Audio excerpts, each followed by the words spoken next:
describe the basic idea of your playing style? Well, as I said, it's about controlling the game. And in fact, we have 5 different situations in football in the meantime that in the end decide football games. What happens if we have the ball ourselves? How do we play against defensive teams, against teams that maybe attack high or try to press us?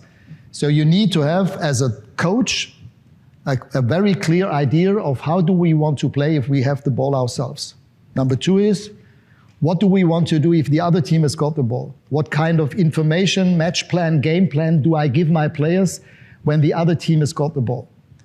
Our idea is clear. It's very, very similar to my, I would almost say, coaching friend, Jürgen Klopp.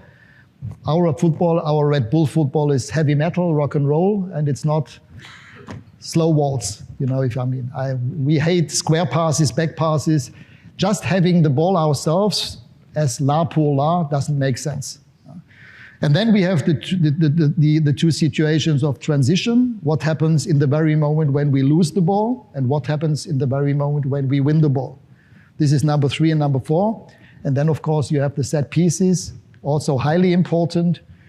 More than 30% of all the goals are being scored after set pieces. If we are honest as football coaches, what does that mean? If 30% of all the goals are being scored after set pieces, how much percentage of our training time should we invest in set pieces? If 30% of all the goals are being scored after set pieces, how much of our training time should we invest into set pieces? Huh? 30%. Let's be honest with ourselves. Do we invest 30% of our training time into set pieces? Offensive, defensive. Corner kicks, free kicks, even throw-ins. We are not.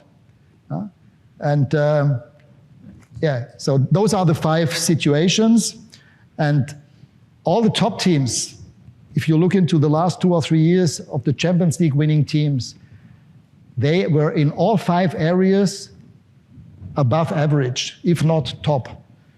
And I'm convinced in the future that if you want to win titles, if you want to win the Champions League, if you want to win the World Cup with the national team, you have to make sure that in all those 5 areas you are state of art.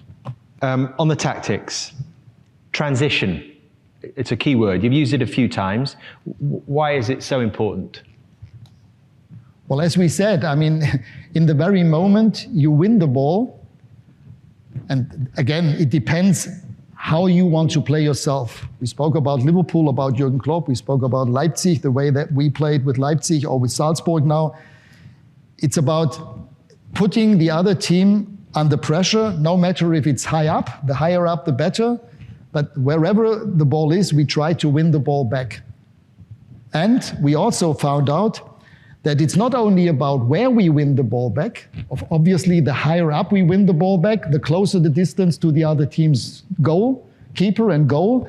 And the higher up we win the ball, the less players the other team have at that very moment behind the ball to prevent us from creating a chance or to score. But we also found out that it's not only about the location where we win the ball, it's also about the intensity.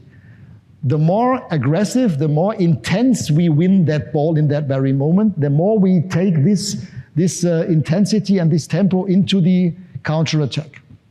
So that means the more intense we win the ball, the bigger the chance that we create from this. And for example, in the last year when we were coaching Leipzig 2.5 years ago, out of 75 goals we scored, more than 60% we scored after winning the ball 10 seconds before. And the same is true with winning the ball back, or when we lose the ball and winning the ball back. The same is true.